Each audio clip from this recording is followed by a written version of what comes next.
Ever feel that sting when someone says no? That sinking feeling that maybe you're not good enough?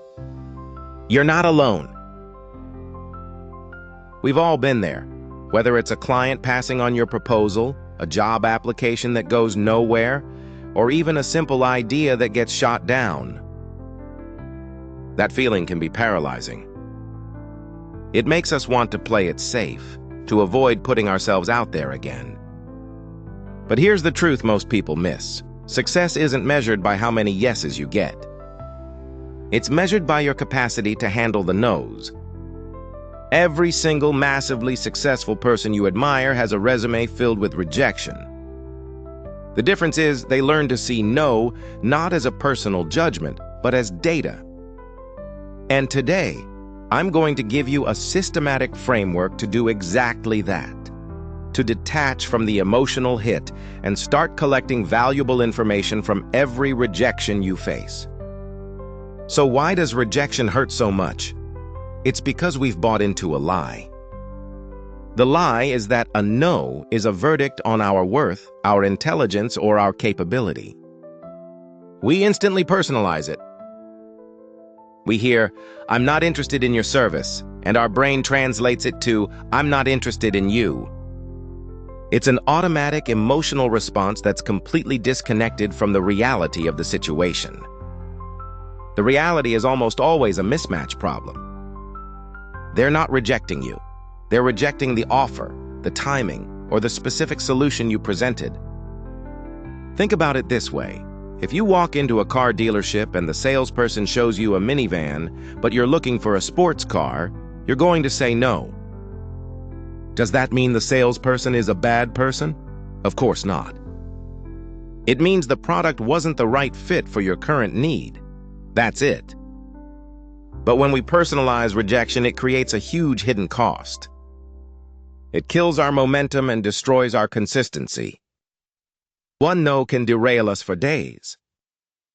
We start overthinking our approach, second-guessing our value, and ultimately, we stop taking action. We go into avoidance mode because we're trying to protect ourselves from that painful feeling. To fix this, we need a complete shift in our mental model. We have to stop viewing these interactions as personal evaluations and start seeing them as neutral exchanges of information. The goal isn't to avoid the no. The goal is to understand what the no is actually telling you. Because once you crack that code, rejection stops being something to fear and starts becoming your most powerful tool for growth. So if personalizing rejection is the problem, what's the solution? You need a new operating system. A mental framework that runs in the background and automatically reframes every no you encounter. Every rejection, whether it's in sales, a job application, or even pitching an idea to your team, contains one of 3 core data points.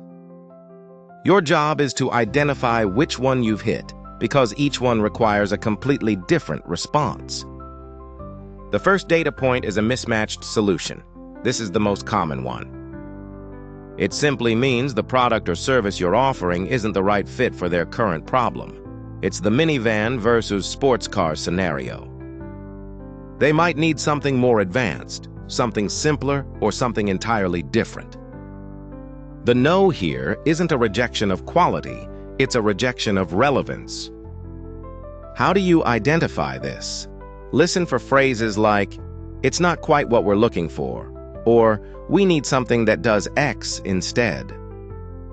When you hear this, you know you're talking to the wrong person for this specific solution, or your solution needs tweaking. The action here isn't to push harder, it's to qualify better next time or adapt your offering. The second data point is mismatched timing. This is huge. It means they want what you're offering, but now isn't the right moment. Maybe their budget is allocated for the quarter, they're dealing with an internal crisis, or they're simply not ready to make a decision.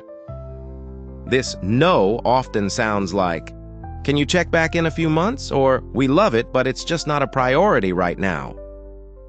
This is not a rejection at all, it's a delayed yes. The mistake people make is walking away forever. The correct move is to acknowledge the timing, set a specific reminder to follow up, and add them to a nurture sequence. This data point is pure gold because it gives you a pipeline of warm leads for the future. The third data point is mismatched information. This happens when they say no based on incomplete or incorrect data. They might have a misunderstanding about how it works, they might underestimate the ROI, or they might be comparing it to something that's not truly comparable. You'll hear things like, "I didn't realize it could do that," or "that seems expensive," without understanding the value. This no is often the easiest to overcome because it's not a real objection, it's a request for clarity. Your job is to diagnose the gap in their understanding and fill it with a simple, powerful explanation. The key is to ask clarifying questions. What part seems expensive compared to what? Or what gave you the impression it couldn't do X? Learning to identify these 3 data points in real time is a game changer. It turns a vague, painful no into a clear, actionable signal. A mismatched solution tells you to refine your targeting. A mismatched timing tells you to build your follow-up system. A mismatched information tells you to improve your communication. When you start collecting this data consistently, you stop fearing rejection and start seeking it out for the insights it provides. You begin to qualify leads faster and refine your pitch with surgical precision because every no is giving you the exact feedback you need to eventually get to a yes. Building your rejection quota system. So how do you build this muscle? You implement a rejection quota system. Shift your goal from avoiding no to actively collecting a set number of them.